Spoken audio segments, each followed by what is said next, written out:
Alors, Nathan, j'aimerais ça que tu nous parles un petit peu de ton parcours enfant. Quel genre d'enfant qui était Nathan à la maison? Comment est-ce qu'il était perçu? Peux-tu nous partager un petit peu ton enfance? Je veux dire, ça ressemble un peu à ce que tu as vécu aujourd'hui. Lorsque j'étais enfant, moi, j'ai jamais été très, très chanceux de nature. Tu vois, il y a toujours des circonstances, il y a toujours des choses qui mettent des freins. Oui. Puis moi, ben, ça a commencé très jeune. Moi, dès la naissance, en fait, je suis né avec une malformation cardiaque, des cataractes à l'œil gauche, d'une manière qui était prématurée aussi. Donc, on me donnait pas un grand espoir de vie et pourtant ils m'ont réchappé. Donc, ça a commencé comme ça déjà en partant. Là. OK. Puis, à l'école, est-ce que tu étais bien perçu? Tu avais des amis? Comment ça se passait à l'école? Ça se passait-tu quand même une enfance normale ou... Non, du tout. Ça se passait, c'était compliqué pour moi parce que de un, je suis arrivé à l'école après les autres parce que je restais un peu plus longtemps à la maison enfant. La raison était simple. En maternelle, ils t'apprennent à écrire, à lire. Ben moi, je le savais déjà depuis l'âge de 3 ans. Ma mère me l'avait montré à la maison. Ensuite, la première année, ben, c'était la même chose. J'étais trop qualifié pour faire la première année, donc j'ai commencé l'école en deuxième année, plus tard que les autres. Et là, ce qui était compliqué, c'est que j'avais pas l'habitude non plus d'être confronté à d'autres enfants. J'étais habitué d'être à la maison avec ma mère. Fait que c'était pas les mêmes circonstances, c'était pas les mêmes situations non plus. Puis j'étais un peu différent des autres déjà. Comment tu as vécu ça quand tu étais arrivé à l'école parce que tu étais vraiment avec ta mère? Parce que ça me replonge moi-même. J'étais proche de ma mère. As-tu vécu quand même un changement brusque quand tu es arrivé à l'école publique?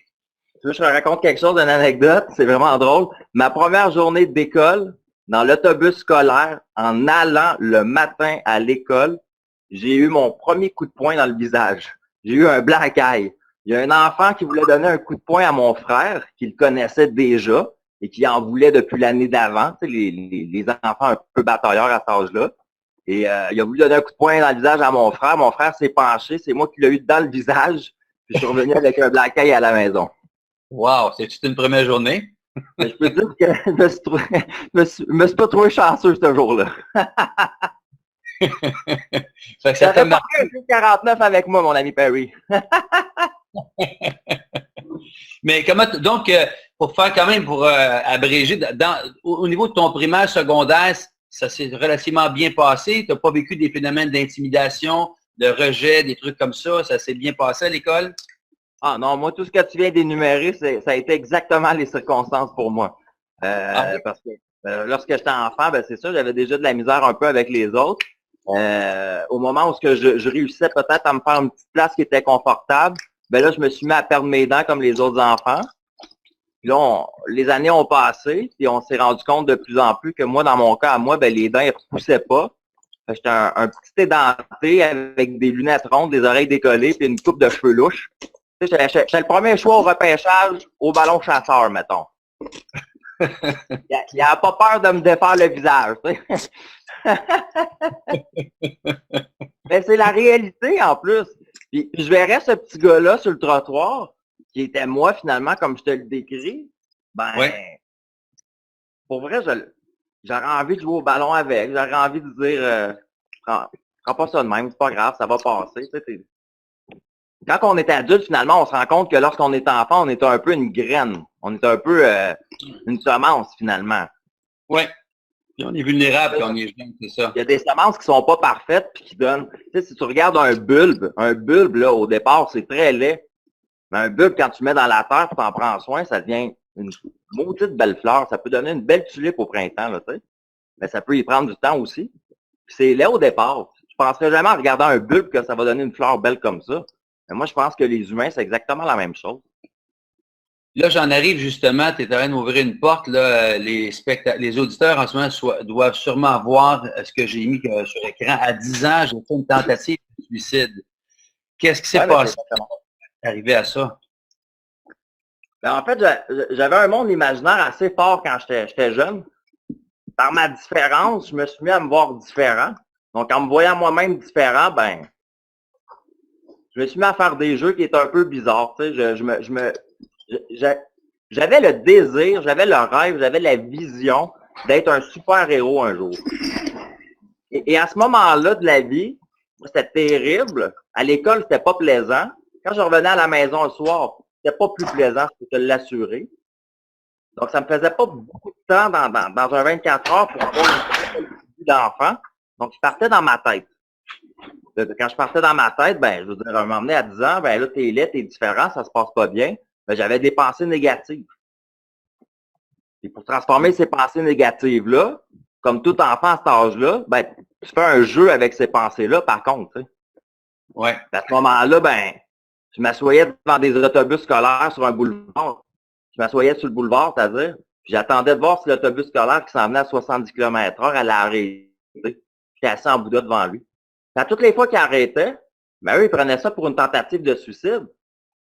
Mais c'est sûr que je filais pas bien, puis c'est sûr que c'était un test que je faisais. Mais à chaque fois, il y avait quelque chose dans ma tête qui me disait, mon Dieu, je suis fort pareil, là. J'ai fait de quoi, là? Il a arrêté, là. Il a arrêté. Tu testais ça à ce point. Wow. OK. Et après ça, la vraie tentative de suicide, parce que là, je consultais un psychologue pour enfants à l'âge de 10 ans. J'allais le voir toutes les semaines. Mais attends un petit peu, Nathan, tu allais consulter un psychologue. Pourquoi tu allais voir un psychologue? Parce que tu te sentais pas bien ni à la maison ni à l'école, c'est ça? Qu'est-ce qui t'a amené à aller voir un psychologue? Ben, en fait, je vais t'avouer, c'est qu'au moment de l'enfance, ben, il y a un climat quand même assez dysfonctionnel au niveau familial. Donc, tu sais, les écoles, les commissions scolaires le savent. Moi et mon frère, on est des enfants à problème à ce moment-là. On est listés dans les enfants à problème. Par contre, dans mon cas à moi, ben, j'étais une petite bolle, tu sais, j'étais un être quand même jeune et intelligent. J'étais une éponge à ce moment-là. Donc, par mes résultats scolaires, ben, ça sauvait beaucoup de choses dans le comportement, tu sais. Parce qu'à ce temps-là, tout ce que je faisais, c'était des niaiseries. C'était pour attirer l'attention, pour faire rire les autres, pour leur dire finalement, tu sais, je suis différent, mais je vais vous faire rire, tu sais. Mais pendant ce temps-là, je faisais des jeux un peu bizarres à moi-même de tester si la vie valait la peine finalement. À un point qu'on habitait à côté d'une réserve indienne. Et là, il y avait des mulots à la maison. C'est des petits rats, ça, qui se mettent dans les murs. Donc, on avait du poison à rats à la maison. Et là, je m'étais mis à faire le jeu, d'en prendre un petit peu à chaque jour, d'y goûter, puis voir si j'allais m'étouffer avec ça à un moment donné, si j'allais faire comme un mulot, là, tu sais. C'est à ce moment-là qu'ils ont réalisé que mes jeux, ben, c'était des tentatives de suicide, finalement. C'est moi qui le réalisais pas, tu sais, je le voyais autrement. Donc, c'est assez profond, là. Mais donc, tu consultais le psychologue, ça t'a quand même aidé, ça, de consulter le psychologue d'une façon régulière? Ben, je vais t'avouer que non. Je vais t'avouer que pas du tout. Je vais t'avouer que sans la nommer, la psychologue, il y a quelque chose que ce psychologue, je réalise, un coup adulte, qu'elle n'aurait pas dû faire. À un moment donné, dans le cabinet, ça me marque, là, je te parle de quelque chose. J'ai eu 30 ans cette année, ça fait 20 ans. Mais il y a des choses qui te marquent pour le restant de tes jours. Oui. Il y a un jour qu'elle m'a dit, la madame, que personne m'aimait. Elle m'a dit ces mots-là. Elle m'a vraiment dit ça, un jeune homme de 10 ans, parce que je lui parlais de la situation avec ma mère, je lui parlais de la situation avec mon frère, je lui parlais de la situation avec les amis à l'école, je lui parlais de la situation avec les professeurs, le directeur, je parlais de tout ça, du fait que j'avais pas de papa, du fait... Il m'a dit en plein visage, est-ce que tu réalises que personne ne t'aime? Personne ne te donne de la vraie amour. Ben là, tu dis ça à un petit gars de 10 ans. Ouais.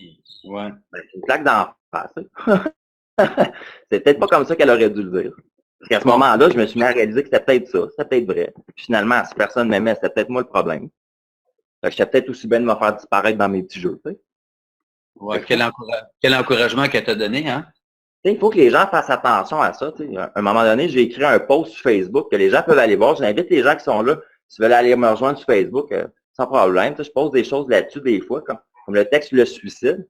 Ben, ça m'a amené à discuter de ça. Tu sais, du fait que oui, on parle beaucoup des gens, exemple, qui leur vivent mal dans la dépendance, la toxicomanie, l'alcoolisme, le jeu, ou des trucs comme ça qui finissent au suicide. Mais il y a aussi des enfants, puis il y a aussi des adolescents. Puis eux, ils n'ont pas tous ces problèmes-là. Ils n'ont pas des dettes, puis ils n'ont pas des gens qui courent après pour de l'argent, puis ils n'ont pas des divorces, puis ils n'ont pas tout ça. Mais ils souffrent pareil, tu sais. Mal de vivre. Ben, ils ont un mal de vivre, puis le mal de vivre, tu te rends compte que finalement, c'est quand même assez jeune. Tu sais, moi, j'ai une petite fille de 7 ans, là, puis toi, t'es père de famille, là. On n'a pas envie que nos enfants souffrent comme ça. Voyons donc, ça fait pas de sens. Non.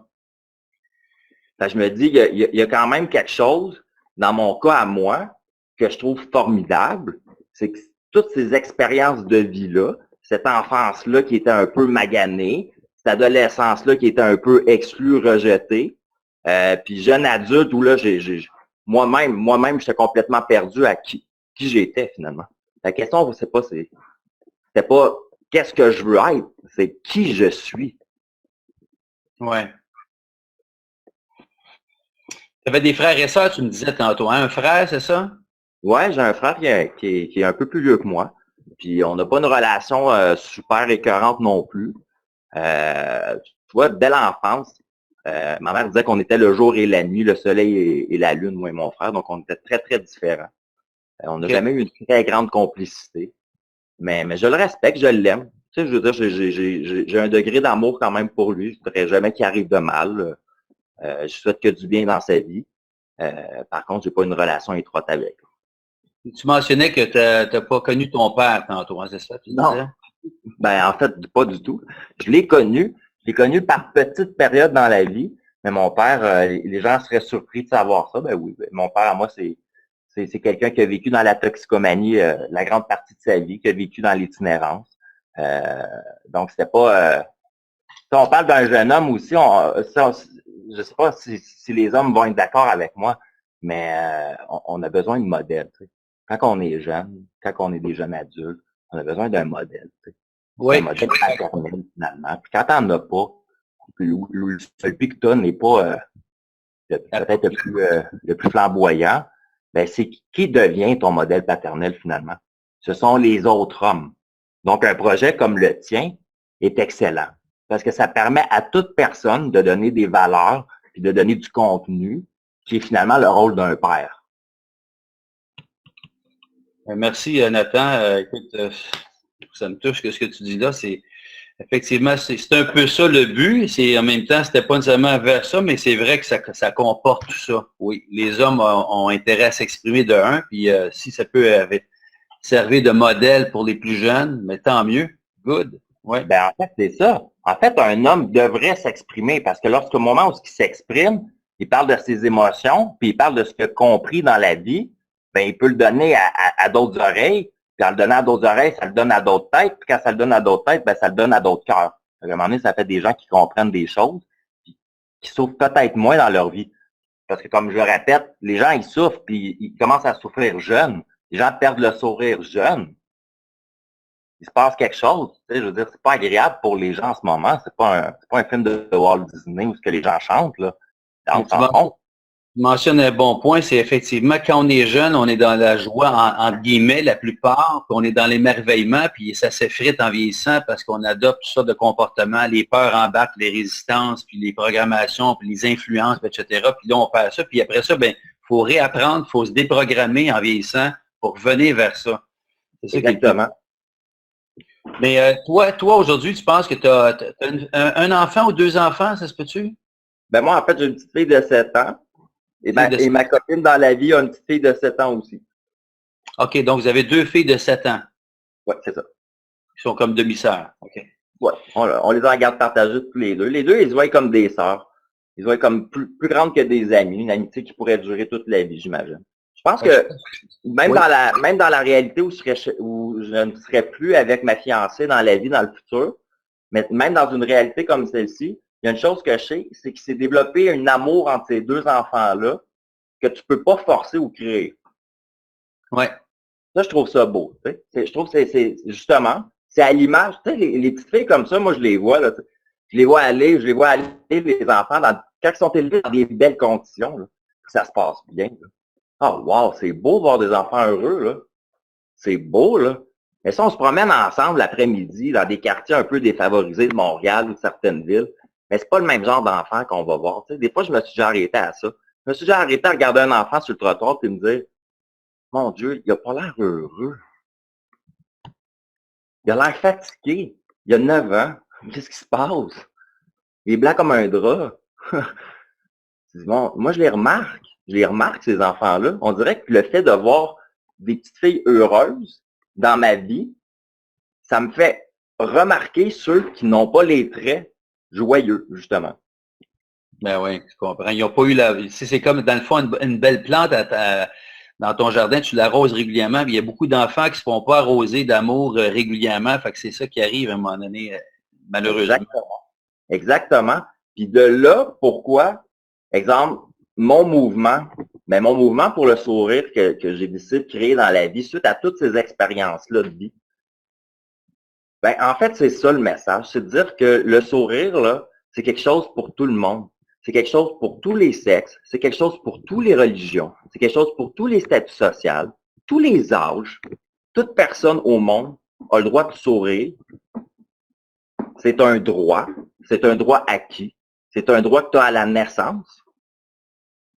Puis là, tu te rends compte que dès un jeune âge, pas simplement moi, tu sais, je me victimise pas là-dedans. Justement, en sachant que moi, j'ai eu une enfance moins facile, ça m'a fait prendre conscience qu'il y en avait tout plein d'autres aussi. Puis comment est-ce qu'un enfant qui souffre, qui a le mal de vivre, peut arriver à sourire puis avoir un sourire? Ben, en fait, c'est du travail. En fait, c'est que tu te rends compte à ce moment-là dans la vie, quand tu décides ça part de toi. Je pense dans mon cas à moi, où je me trouve chanceux, Perry, c'est quand dans le monde, même quand j'ai eu des passes très dures dans la vie, là, il y avait toujours quelque chose en dedans de moi qui me disait un jour, ça va bien aller. Puis ça me faisait quand même sourire. Parce que j'étais capable d'imaginer le fait qu'un jour, ça pourrait bien aller. C'est bon, ça quand même assez jeune. De là, mes jeux un peu bizarres et suicidaires. Parce que moi, au moment où l'autobus arrêtait, au moment où je ne m'étouffais pas comme un mulot, ben, j'avais gagné. Les gens ils voient ça d'une manière, je ne conseille pas aux gens de faire ça. Là, faites jamais ça, là, personne. Là. Testez pas vos limites à ce point-là. Mais moi, à quelque part, je testais mes limites. Je testais ces limites-là. Mais tu avais toujours l'espoir que monnaie, ça irait mieux. Mais je me suis toujours dit ça. Ah ben oui, c'est comme tout le monde, on va être bien honnête, on est des entrepreneurs, exemple, on travaille, on développe des projets, ou même on travaille à quelque part, il nous arrive des bad luck, ben, on mange moi ça m'est déjà arrivé, regarde, j'ai déjà mangé des toasts à moutarde, là, ça te nourrit pas super gros des toasts à moutarde.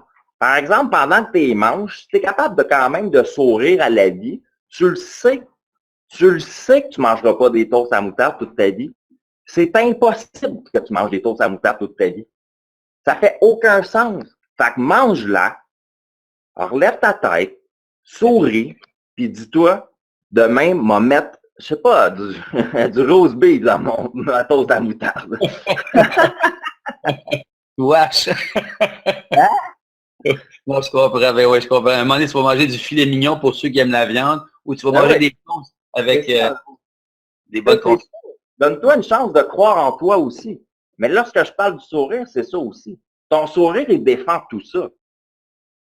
Le fait que tu souris dans la vie, les gens, attends, je vais vraiment bien le dire, parce qu'il y a quelque chose que beaucoup de gens ne comprennent pas dans le bon sens, puis c'est pas grave, c'est parce que justement, personne n'a pris la peine de leur expliquer. La plupart des gens attendent d'avoir des situations extérieures à eux pour sourire. Exemple, une femme, je vais attendre de recevoir des fleurs par mon chum, là, je vais sourire. Je vais attendre d'avoir une bonne nouvelle au travail, là, je vais sourire. Je vais attendre qu'une étincelle extérieure à moi me fasse sourire. Mais si le sourire part de toi, en partant, tu te fais ce cadeau-là à toi-même, tu le contrôles, ton sourire. Tu souris sans raison valable, parce que tu as droit. Tu en abuses de ton sourire. Il n'y a pas personne au monde qui va te dire que tu souris trop. Il n'y a pas personne qui va te mettre en avant de toi et qui va dire wow, minute, là, le fendant. Là, tu souris trop dans la vie. Tu abuses du sourire. Là. Il n'y a personne qui va faire ça. Les gens qui vont être autour de toi, qu'est-ce qu'ils vont faire? Ils vont être illuminés, ils vont sourire, ils vont être contents de te voir. Quand tu vas sortir de la pièce, ils vont se dire, c'est-tu le fun, cette personne-là? Hein? Elle est tout le temps souriante, c'est le fun, tu sais. Mm-hmm. Mais il faut que ça parte de toi. Exactement. Donc, ce que tu me parles, c'est qu'en souriant, la magie s'installe après. Ben exactement. c'est un peu comme des illusionnistes, finalement. Tu sais, la vraie magie, là, les illusionnistes, là, qu'est-ce qu'ils font, là? Ils préparent leur show, là, pendant des heures avant. Les trucages sont bien cachés, puis ça donne une émotion aux gens. Mais les gens, ils peuvent faire un peu la même chose avec leur sourire. Pas de truc, pas ton sourire, c'est pas ça que je veux dire. Donne-les pas en illusion aux gens non plus. Donne-le. Donne-le, puis en le donnant, tu le crées automatiquement.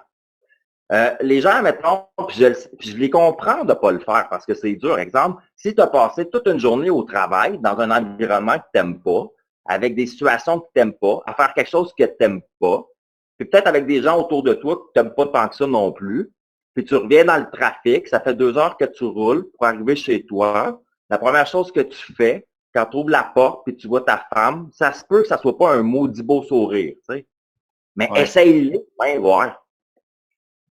Essaye-les, rentre chez vous, là, puis fais comme dans ton char, fuck le reste. Tu sais, excusez-moi le terme, là, mais tu fais comme ciao, bye ma journée, tu sors de ta voiture, tu prends un grand respect, tu ouvres la porte, puis tu fais un sourire en rentrant. Je te jure, tu ne passeras pas le même genre de soirée que d'habitude. Mais j'adore ça, ton attitude. Dans le fond, c'est développer le muscle du sourire. Quand tu, Exactement. quand tu développes ce muscle-là, puis en passant, le muscle du sourire, c'est prouvé scientifiquement, tu vas peut-être d'accorder ou pas, mais que ça demande beaucoup moins de muscles au visage sourire que justement ne pas sourire ou être dans les émotions négatives. Tu sais, ton visage, ça va moins fort. Ben oui, puis il y a des recherches qui prouvent ça, Perry. Les gens, là, suite au webinaire, allez voir sur Internet. Je ne veux pas donner de faux chiffres, là. Mais mettons là, qu'on donne un chiffre là, dans la moyenne, là, juste pour parler ensemble. Je n'ai pas été vérifié exactement. Je pense que c'est 18-42. Ça me semble. Ben, c'est ça. Par exemple, on parle, mettons, d'une quinzaine de muscles qui sont sollicités dans le visage pour sourire. Puis on parle, c'est ça, d'une trentaine, quarantaine de muscles Ouais. qui sont sollicités dans le visage pour avoir l'air bête et renfrogné. Donc, c'est plus fatigant avoir l'air bête que de sourire. En partant, tu te donnes un break en souriant à ton visage, ça veut dire. Puis Quand j'ai même, fait.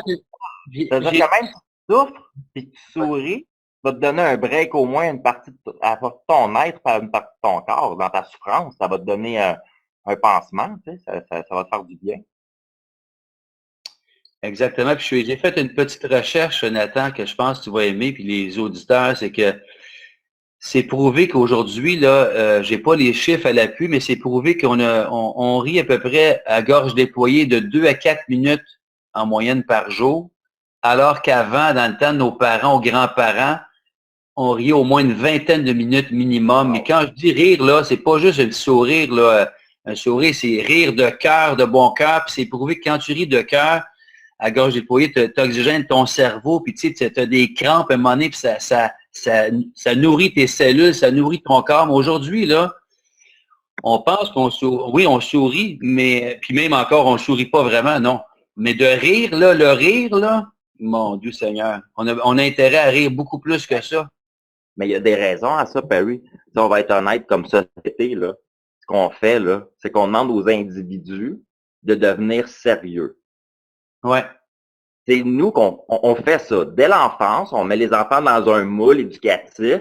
Si on regarde les écoles en ce moment, en plus, les écoles, il y en a des pièces où les enfants sont à tenter d'apprendre. C'est pas décoré, il n'y a pas de fenêtre, il n'y a pas d'ambiance, il n'y a pas de créativité, il n'y a pas de rêve, il n'y a pas d'imaginaire. Puis c'est sérieux. C'est très sérieux. Assis-toi, écoute, fais ça comme ça, on se met en rang. Fait qu'on on élève des enfants qui sont supposés être épanouis un peu comme à la Peter Pan, comme des petits soldats un peu dans un milieu éducatif qui, je trouve personnellement, qui ne correspond pas à des enfants. Suite à ça, on les fait devenir des adolescents, des jeunes adultes, on leur fait faire des choix. On dit à ces jeunes adultes-là, ben là, sois sérieux, sois mature. Après ça, on invente la retenue. Tu sais, on se retient. Oh non, je peux pas agir comme ça, je peux pas faire ça comme ça, je peux pas. Tu sais, les gens ont même inventé sur les médias sociaux, vous promenez, des femmes qui n'osent pas sourire, font des duck face, que ça s'appelle.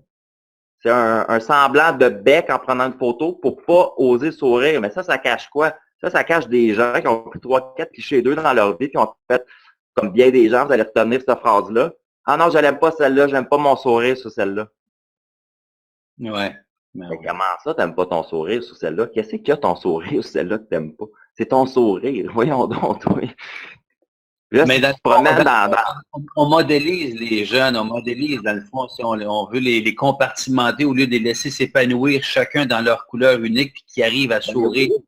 Puis En passant, si oui, tu vas-y. regardes Perry, là, tout ce qui est exemple des posters de mode, exemple. Tu promènes, moi, je prends la STM, fait qu'il y a des murs, là, dans les stations métro, là, avec des grandes affiches, là. Tout ce qui est compagnie, le Guess, Marciano, toutes ces marques-là, là, ces brandings-là, là. Ou les Oui, stars, là, qui font des vidéos puis des chansons, là.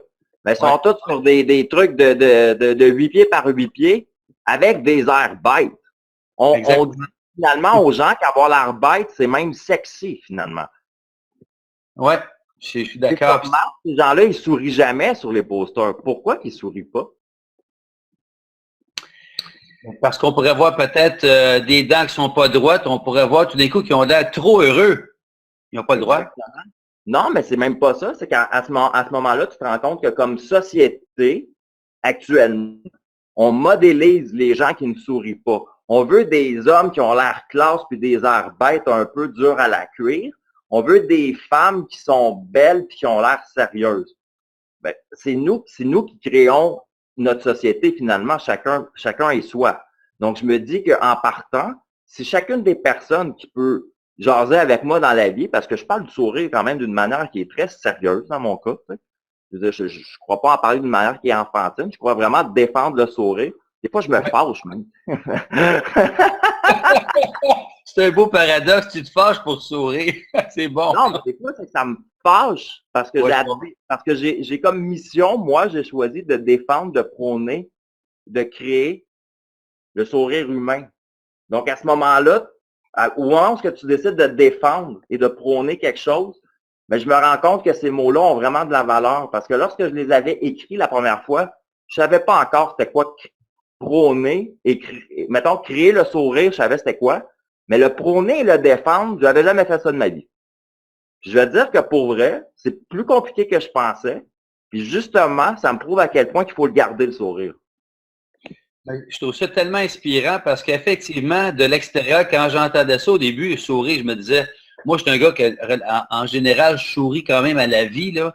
Mais je me rappelle que jeune, c'est vrai, je me faisais dire des fois, tu souris, puis j'avais beau sourire. Puis le sourire, c'est pas quelque chose, on pense que tout le monde sourit, puis que c'est commun, puis c'est gratuit, mais tu me fais réaliser, plus qu'on discute là, ce soir, que c'est pas tout le monde qui sourit, puis c'est vrai qu'on est conditionné avec des airs un peu, là, se donner un air dur à cuire, sexy, puis c'est tous des faux conditionnements. En passant, Steve Merci vient d'écrire, c'est 17 muscles pour un sourire et 43 pour froncer les sourcils.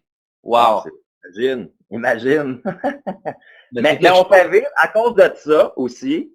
Et moi, je peux te donner des exemples. Puis c'est pour ça que je te dis que j'en parle sérieusement. C'est que je me suis renseigné sur des faits par rapport au sourire.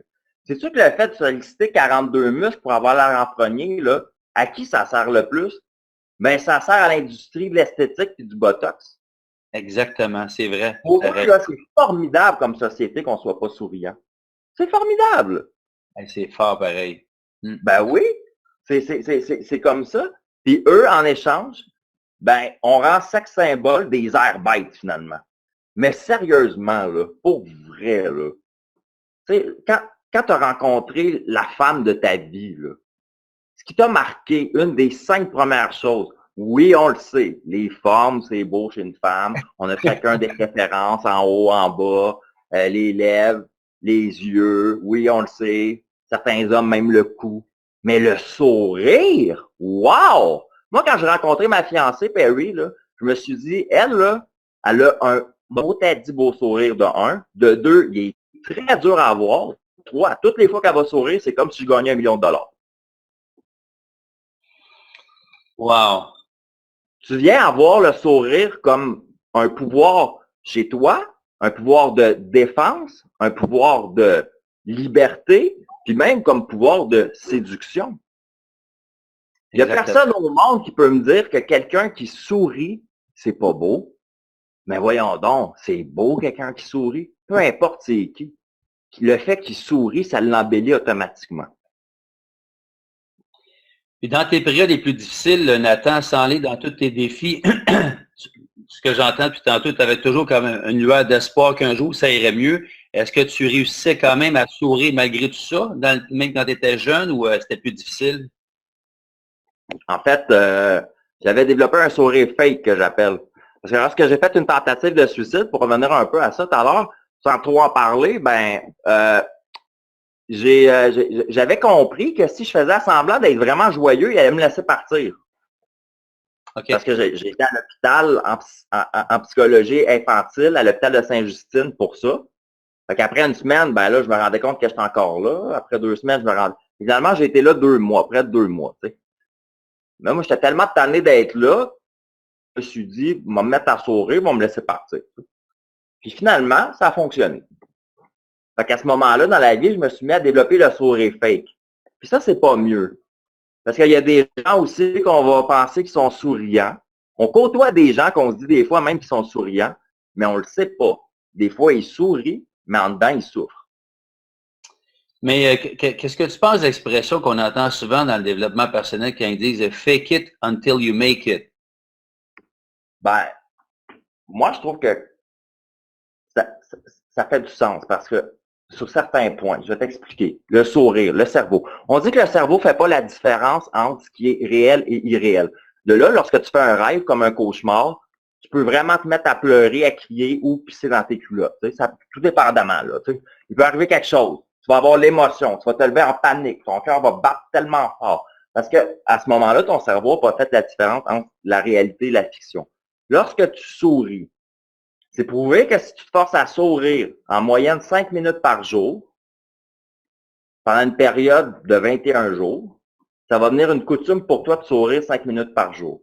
Et au moment où tu vas sourire, justement, les muscles qu'on parle tout à l'heure, les 17 muscles qui travaillent, lorsqu'ils travaillent, à ce moment-là, ça vient sécréter des hormones dans le cerveau qui sécrètent de la sérotonine. Ça, c'est une drogue naturelle, je le répète toujours, que tu fais dans ton cerveau qui te permet de voir la vie plus belle.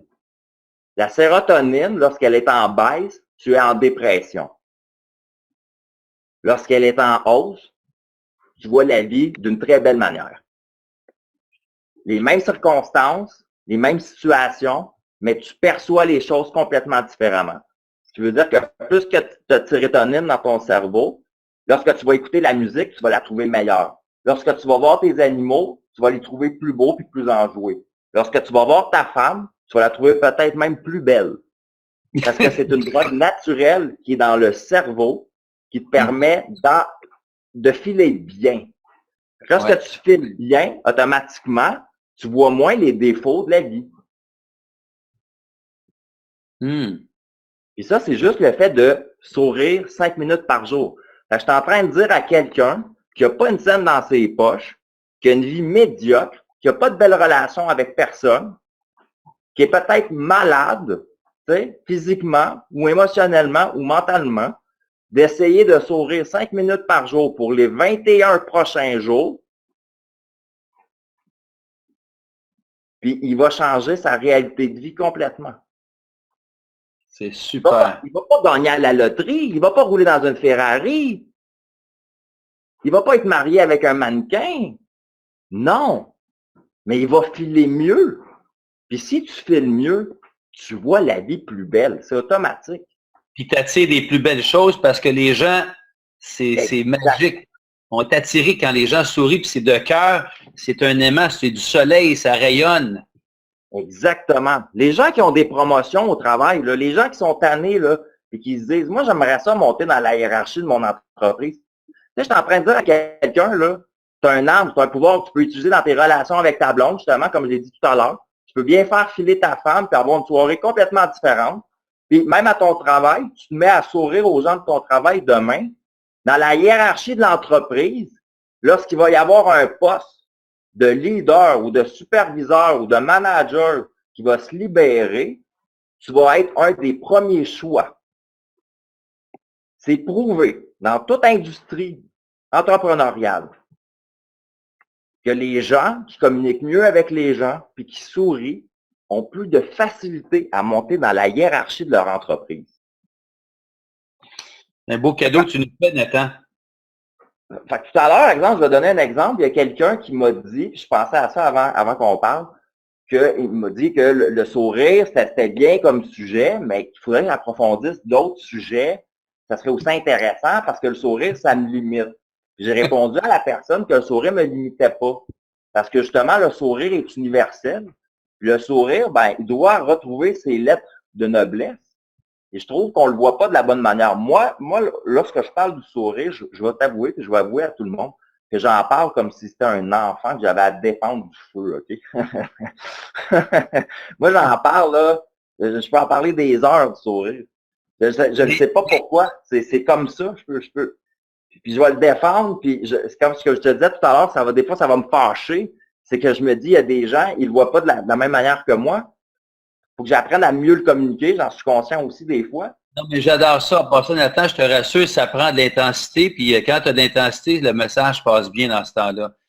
Ça prouve que ça vient te chercher, puis c'est une cause que tu suis. Puis je le sens encore plus aujourd'hui, qu'il y a beaucoup de contenu à développer autour du sourire. Puis c'est vrai pour monsieur tout le monde, le sourire, ça paraît peut-être un sujet, peut-être en guillemets, peut-être qui apparaît banal, mais c'est loin d'être banal, c'est profond parce que ça implique toutes les émotions, ça implique toute la magie qui peut s'installer dans ta vie. Mais là, je vois le temps filer, Nathan, puis j'aimerais que tu nous partages aux auditeurs un peu, qui savent peut-être déjà, mais qu'est-ce qui t'a amené à développer le mouvement du sourire? Là? Parce que moi, je connais la situation un jour à Noël, il y a quelques années. Tu peux nous décrire ça? Ben, c'est ça. Ben, moi, en fait, j'étais handicapé dentaire lorsque j'étais jeune. Lorsque j'étais adolescent, là, ils ont décidé de me mettre une prothèse dentaire, là, un partiel pour boucher ces trous-là. C'était quand même assez inconfortable, ça cassait tout le temps. Fait que pendant à peu près 10 ans, en fait, je l'ai eu à l'âge d'à peu près 11-12 ans. Donc, après la tentative de suicide, puis je l'ai gardé jusqu'à l'âge de 25 ans. Là, à ce moment-là, ben ça casse souvent. Tu manges un blé d'Inde, tu manges un steak, tu peux pas manger des affaires qui est compliquées parce que ça va casser. C'est toujours en réparation. Je faisais de l'anxiété, parce que j'avais des fois pas le moyen de le faire réparer. Donc, vu que je voulais pas revivre le fait d'être édenté devant les gens, ben, je pouvais passer 2-3 jours à la maison, finalement.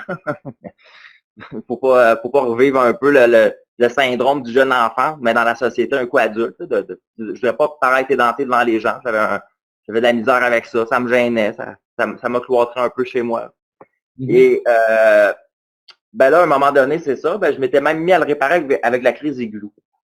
Donc, je le réparais moi-même avec la crise igloo. À chaque fois qu'il cassait. Là, je me suis mis à pas bien filer, c'est sûr aussi au côté digestif et tout. Et là, ben, à un moment donné, ça me prenait des heures de le réparer. Puis là, le jour de Noël, ben, il a cassé. Puis j'ai réussi, après des heures interminables, à réussir à le recoller, à le remettre dans ma bouche. Pour partir à Noël, on veut aller visiter les gens, puis leur sourire, on se met beau et tout. Ça fait une couple d'années de ça, je pense. Ouais, ben, c'est ça. J'avais 25 ans. Ben, j'avais un peu plus. Attends, ça fait presque 3 ans, exemple, que c'est arrivé, ça. J'ai eu 30 ans, j'avais 27 ans. J'avais 27 ans, c'est le jour de Noël. Puis à ce moment-là, ben, il tombe à terre puis il recasse. Puis là, il faut que je le répare encore moi-même avec la crise igloo, c'est le jour de Noël. Mais là, ça me tente pas. Puis là, je le prends devant ma petite famille. Puis je le mets dans les vidanges. Puis je leur dis que je suis tanné. Puis je veux plus vivre ça. Puis je suis assez, c'est assez. Puis le jour que m'avoir un beau sourire à présenter aux gens, ben je l'aurais gagné, c'est simple. Je l'aurais fait. Je vais le réussir. Et pour moi, un beau sourire à ce moment-là, ça rimait avec des implants dentaires. On peut aller voir les implants dentaires aussi. Je veux dire, c'est quelque chose. Moi, j'ai un petit questionnement des fois à savoir, moi, je suis un handicapé dentaire de naissance, donc j'ai ma formation dentaire de naissance, donc j'ai pas le choix d'avoir cet handicap-là. Si ça veut être réparé, ben ça me coûte une somme de 5 000 $. Ouais. Je comprends pas encore dans un système comme le nôtre qui se dit évoluer que les citoyens payent la totalité de leurs frais dentaires, excepté s'ils sont assurés par des compagnies privées. Je comprends pas ça, moi. Si tu as une malformation aux os, ils vont t'aider. Si tu as une malformation dans n'importe quoi, ils vont t'aider. Mais une formation dentaire, c'est à toi de payer. Là, c'est des sommes assez chères, là, on le sait, là, au niveau dentaire. Là. C'est pas gratuit, hein, au niveau de la dentisterie, c'est un luxe. Ça coûte très cher. Donc là, on parle d'une somme de 5 000 $ pour avoir un sourire qui me donne un peu plus de confiance. ben, j'ai pas les 5 000 $, tu sais. Puis c'est sûr qu'à ce moment-là, j'ai pas un emploi qui me permet d'avoir 5 000 $ facilement non plus. Pas de quelqu'un qui a perdu sa confiance en lui, là, tu sais. Il va pas aller vendre des Lamborghini. Non, c'est ça. Qu'est-ce que tu as fait pour avoir le 5000? Ben, en fait, c'est ça. Moi, je travaillais sur le web.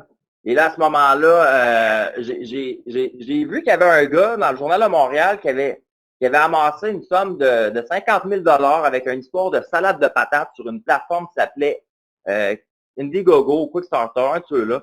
Ça, c'est des plateformes de sociofinancement qu'on appelle. C'est intéressant.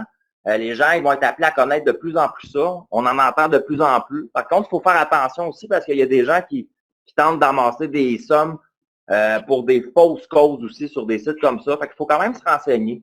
Je conseille aux gens de se renseigner, mais de peut-être avoir la poche, la main dans la poche des fois pour certaines situations qu'on va y retrouver qui sont quand même intéressantes.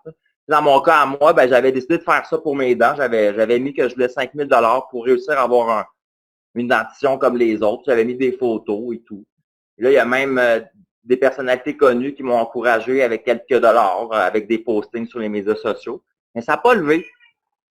Après des semaines de campagne, j'avais moins de 100 $ de dons. Donc ça m'a fait de la peine de un. Puis de deux, comme j'explique souvent aux gens, ben, c'était pas juste une centaine de dollars de dons. Il y avait aussi des gens qui avaient décidé d'être très méchants sur les médias sociaux, de m'insulter, de me ridiculiser. Toutes sortes de commentaires qui venaient un peu te blesser en tant qu'individu. Ouais. Ça m'a fait rager, ça m'a fait pleurer pendant des jours de temps, moi t'avouer. Puis à un moment donné, je me suis levé, puis je me suis dit, c'est pas vrai. C'est pas vrai qu'on va faire rire de moi. C'est pas vrai que je vais laisser rire de moi. Puis c'est pas vrai que je vais laisser les autres décider si j'ai le droit d'avoir un beau sourire ou pas. Good! J'ai décidé de sortir à peu près 250 courriels de dentistes de la région de Montréal et des environs de Montréal pour leur envoyer un courriel, pour leur dire que j'étais un jeune père de famille, que j'étais travaillant, que je pouvais même faire une partie du travail qui me ferait en troc. Comme dans l'ancien temps, là, on ramène des vieilles valeurs humaines. Là. J'ai peut-être pas beaucoup d'argent à te donner, mais j'ai peut-être des montants. Je vais peut-être réussir à le faire. Puis si tu me donnes une chance, je vais même travailler pour toi gratuitement. Je vais m'occuper de tes médias sociaux, je vais m'occuper de quelque chose pour t'aider. Ben, il y a 250 dentistes. Il y en a 249 qui n'ont rien voulu savoir. Mais il y en a un. Mais il y en a un qui a dit oui. Ce qui est tout surprenant là-dedans, là, quand je dis ça aux gens, moi, je n'étais pas chanceux avant. Mais là, je réalise à quel point je suis chanceux des fois. Le dentiste, il était à 2 coins de rue de chez moi. Wow! Le dentiste, sans le savoir, il ne savait même pas que j'étais un citoyen montréalais qui était proche de son bureau, là. Mais il était à 2 coins de rue. Ça me prend 5 minutes de marche à aller le rencontrer. J'en revenais pas. Ça aurait pu être compliqué. Ça aurait pu être quelqu'un à Brossard ou à Laval. Ou, tu comprends? Non, c'était pour moi. Et là, lorsque je l'ai rencontré, je lui ai fait une promesse, puis à moi-même, en fait. En fait, c'est à moi que j'ai fait la promesse, mais il fallait que je la fasse devant témoin. Je l'ai regardé, puis j'ai dit, vu que vous m'avez aidé, monsieur, à me réattribuer un sourire, ben moi, je fais la promesse que je vais tout faire pour faire sourire les autres êtres humains.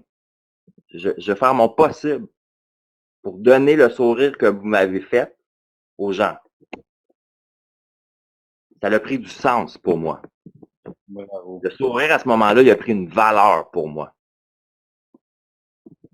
Ben, je comprends. Wow. Le plus troublant là-dedans, c'est qu'au départ, comme toute chose que tu perds pendant des années, c'est dur des fois de se le réapproprier. C'est là que je comprends les gens. Je le sais c'est quoi. Au moment où j'avais mon sourire, je pensais être tout fier puis me promener tout souriant sur le trottoir parce que j'en avais rêvé, j'en avais pleuré, j'en avais ragé. Ben finalement, je savais même pas quoi faire avec au début. Je souriais, je trouvais que j'avais l'air niaiseux. Je me recachais encore les dents sans faire exprès en souriant parce que c'était devenu un automatisme pour moi. Il fallait que ma copine me reprenne, qu'elle dit, mais non, mais pas ta main devant ta bouche, t'as tes dents maintenant, c'est vrai. T'imagines? J'étais conditionné à pas sourire. Fait que quand je te dis que je suis conscient que les gens sont conditionnés à pas sourire, c'est que je sais que c'est vrai. Fait qu'au moment où je me suis mis à tout faire pour ressourire, j'ai trouvé ça compliqué au début, moi aussi, j'ai trouvé ça dur. Je me suis rendu compte que c'est un mécanisme qu'on perd Mais Au tu me moment fais... où on te réattribue, Mhm. sérieusement, ça fait des choses formidables dans ta vie. Moi, à partir d'un sourire, là, j'ai parti un mouvement qui aide des gens. À partir d'un sourire, je donne des conférences devant des tas de gens. À partir d'un sourire, je parle avec toi ce soir. Ben oui. En Ma passant. business dans la vie, lorsque je Mhm. fais des affaires avec les gens, c'est Ouais. basé autour du sourire. S'ils ne sortent pas avec le sourire de mon bureau, j'ai manqué ma job. C'est une belle mission, puis si tu me fais réaliser à quel point ce soit encore une fois que autant que c'est naturel le sourire, autant que c'est un muscle à développer, c'est naturel, mais c'est pas acquis. Ben non, c'est ça. Puis en plus de ça, c'est que tu vas te rendre compte que ton sourire dans la vie, c'est pas nécessairement la priorité des autres. Fait que c'est Non. pas nécessairement la priorité des autres de te faire sourire. C'est pour ça que je dis, si tu attends que les gens te fassent sourire, puis tu attends que les situations te fassent sourire, ça se peut t'attendre longtemps, là. Toute ta vie. Ben Hey, oui, c'est Nathan, normal. Nathan, je trouve ça extraordinaire. Là, il est déjà 48. On va pouvoir en continuer à en parler, évidemment, à travers les questions de nos auditeurs pour les respecter qui sont tous là. Puis, il a fait une bonne joke, Steve, là, tantôt, quand il disait que tu cherchais de l'argent. On ne finance pas vraiment les gens qui ont des problèmes dentaires, mais il disait à moins d'être un Syrien. Très drôle. Très drôle. Oh mon Dieu. Oh mon Dieu. Bref, mais je ne veux pas aller là-dedans là, pour l'instant. C'est une bonne joke. Par exemple, ça me fait sourire. euh, J'encourage tous nos auditeurs à poser vos questions dans la petite section questions ou chat, comme on dirait bien en anglais. Si vous avez des questions ou n'importe quoi, vous voulez en savoir plus sur son mouvement du sourire, où est-ce qu'il donne des conférences, des trucs qu'on a abordés tantôt, vous voudriez plus de développement, plus de profondeur. Parce que vous pouvez voir comme moi en ce moment que le sourire, c'est pas un sujet si simple qu'on pourrait penser à la base. Il y a beaucoup autour de ça. Ça inclut des valeurs profondes. Ça inclut que c'est un muscle à développer. Ça inclut qu'il y a eu des défis à travers ça. Puis le sourire, c'est pas acquis. Alors, allez-y de vos questions, là, tous les gens qui sont en ce moment à l'écoute. Puis, ben, merci de ton partage jusqu'à maintenant, Nathan. C'est super. Moi, je vois encore un autre aspect de toi. Je suis encore plus touché, inspiré par ta cause du mouvement du sourire. Et en passant pour les auditeurs, c'est vrai, Nathan, tu peux peut-être nous dire, je pense que tu as une conférence importante, je pense que ça vient au mois d'avril, ça se peut-tu? En fait, ben oui. Mais en fait, je vais te dire quelque chose. Je veux remercier, il y a un monsieur que tu as nommé tout à l'heure qui était présent, monsieur Marcel Claveau, Oui, il est là. qui est là avec tout le monde en ce moment. Marcel, c'est quelqu'un que j'ai rencontré le 24 décembre dernier, OK. qui est un chic type, qui est le fondateur de la Journée nationale du sourire. Donc, c'est un monsieur-là, il y a 24 ans de ça, il a décidé, avec une classe d'une école, si je ne me trompe pas, primaire, la région de Saguenay-Lac-Saint-Jean, de fonder la Journée nationale du sourire, puis il l'a prôné, il l'a défendu pendant plus d'une vingtaine d'années. Ça s'est même rendu dans des calendriers des caisses des jardins, des commissions scolaires et tout. Et cette année, ben, il a décidé de me passer le flambeau. Il a décidé de me demander si ça me tentait de me joindre à cette journée-là avec lui. Et j'ai décidé que oui. J'ai trouvé ça formidable comme offre. J'ai pris un café avec lui et sa femme. Et ils m'ont touché en plein cœur lorsqu'ils m'ont demandé d'être finalement le porte-parole de la Journée nationale du sourire pour cette année. Donc moi, en ce moment, je peux pas vous dire c'est quoi. Je peux vous dire que le 27 avril, OK. le mercredi le 27 avril, c'est la Journée nationale du sourire. On a cette journée-là qui existe. On a cette journée-là que les gens ne connaissent pas. Il y en a qui la connaissent. Mais moi, le but, c'est que le 27 avril, la Journée nationale du sourire, les Québécois, ils vont en entendre parler. Ils vont le savoir que c'est ce jour-là. Ils vont savoir que c'est important. Tu peux pas nous donner plus de détails que ça. Je peux te dire que moi, dans la vie, j'ai décidé de faire exactement le contraire des terroristes. Ouais, c'est ça. Tu comprends? Donc, je vais faire quelque chose le 27 avril qui va sortir de l'ordinaire, qui va parler aux gens, qui va les toucher dans le cœur, puis un peu du terrorisme positif. Tu comprends? Oui. Mais où est-ce qu'on peut voir ça, Nathan? Où est-ce qu'on va pouvoir lire ça le 27 avril? Sur Facebook, sur les médias sociaux? Vous allez voir ça sur mon groupe Facebook du hashtag #SmileMovement. Vous allez voir ça sur mon Facebook à moi, les médias sociaux. Et là, en fin de semaine, en plus, je m'en vais tourner une série de 3 vidéos que je vais lancer, 3 vidéos qui vont apprendre aux gens qu'est-ce qui va se passer cette journée-là. Puis ça va être assez intéressant pour les gens d'être présents parce que c'est pas quelque chose qui va arriver souvent dans l'existence. Puis j'aimerais répéter. Puis si ça se passe exactement comme je le veux, puis je le vois dans ma tête, ben je crois que les gens vont vraiment sourire. Ils vont vraiment sourire. Je te rassure, ça ne se passera pas exactement comme tu penses. Ça va être sûrement encore mieux, mais ça ne se passe jamais comme on s'attend. Je peux te le certifier dans les émissions. Mais je vais te dire quelque chose que je trouve intéressant à ce moment-là. J'ai essayé de découvrir en même temps que le sourire. Les gens, ils se font trop d'attentes. Exactement. Les gens, ils font des attentes envers les gens qu'ils aiment, envers leurs enfants, envers leurs employeurs, envers tout le monde. Ils aimeraient ça que la personne fasse ça ou dise ça, mais ils sont dans les attentes. Tu peux vivre une vie très plate dans l'attente aussi. Faut que tu acceptes les situations. Regarde, nous, ce qu'on a fait. Tu sais, les gens, ils ne savent pas, là, mais une bonne partie de l'après-midi, moi et Perry, on essayait de faire en sorte qu'on peut être en live, là, vraiment comme les webinaires qui existent en ce moment où les gens se parlent en direct à la caméra. Ben, pour une raison qu'on ne sait pas, qu'on ne connaît pas, même avoir près tout fait, ben, ça n'a pas marché de mon côté à moi pour la caméra. À ce moment-là, ben, on pourrait perdre le sourire et se dire, ah, c'est plate, ça ne marche pas à notre goût, puis ça ne donnera pas ce qu'on veut. Mais non. On y va dans la résilience, puis on dit, si ça allait être comme ça, c'est parce que ça doit être comme ça. Tout simplement. Donc, là, j'ai fait travailler Perry un peu plus fort, parce qu'il était obligé de faire un montage. mais j'étais calme toute la journée, puis je ris encore autant, puis je vois des belles photos de toi sourire. En passant, Nathan, Marcel t'envoie un beau témoignage. Dit, salut Nathan, tu partages très bien la beauté du sourire. Merci de la part de Marcel. Alors, c'est gentil cet homme-là. Moi, quand j'ai rencontré cet homme-là, je me suis senti comme Robin qui rencontre Batman. Ah oui? OK. Fait que c'est le duo, quoi, le team parfait. Mais je vais te dire honnêtement, Perry, c'est Marcel, M. Claveau, est la seule personne au monde que j'ai rencontrée que lorsqu'il parle du sourire, le poil mérite autant. Cet homme-là a fondé la Journée nationale du sourire. C'est quelque Moi, chose. là, ce qu'il me demande de faire, c'est facile. Il me demande de participer avec lui à faire en sorte que les gens se réattribuent cette journée-là. Mais la personne qui l'a créé la journée, qui l'a mis au monde, qui l'a défendu pendant des années, c'est lui. Fait que moi, c'est vraiment un cadeau pour moi ce qu'il me fait. Il y a des gens qui iraient dans la ah ben moi, c'est moi qui va faire ça, c'est moi qui va parler. Non, non, non, non, non. C'est pas comme ça qu'il faut le voir. Tu sais. Marcel, c'est vraiment quelqu'un qui m'a dit, regarde, moi là, j'ai ce bébé-là dans mes mains depuis des années. Puis là, je te fais assez confiance pour que tu le gardes une coupe d'heure, là, tu sais. Exactement. Hey Nathan, il y a Cantarelle Vidal, allô Cantarelle, elle nous pose une question. Parle-nous de tes trucs un peu. Comment ça fonctionne, le système des trucs là, de vente oui. à qui va l'argent et tout ça? Explique-nous ça plus en détail, s'il te plaît. Ben, en fait, les trucs, c'est un flash que j'ai eu comme ça. Je me suis dit, bon, ben, l'itinérance, c'est une chose qui me touche. Je me rends compte que les itinérants, ben, justement, c'est pas eux autres qui ont le sourire le plus facile, puis c'est pas eux autres qui se font donner les sourires les plus beaux non plus dans les bouches de métro.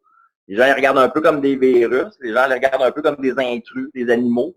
Ils oublient finalement que c'est peut-être simplement des, des petits gars ou des petites filles qui ont été blessés dans l'enfance puis qui ont mal viré un coup adulte. Ils oublient qu'ils étaient égaux à eux dans le passé, c'est justement.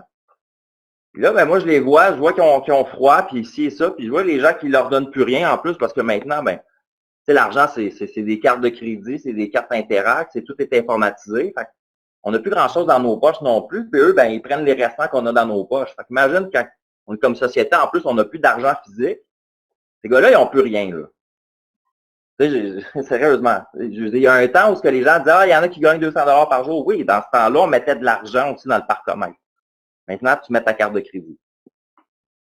Fait qu'eux autres, ils n'ont même plus ces restants-là qu'il y avait avant. Donc, moi, je me suis dit, on va les faire sourire. On va leur donner une belle tuque, qui a un beau logo de sourire dessus, comme vous voyez sur la photo, qui n'a pas l'air enfant, qui ne vont pas avoir l'air...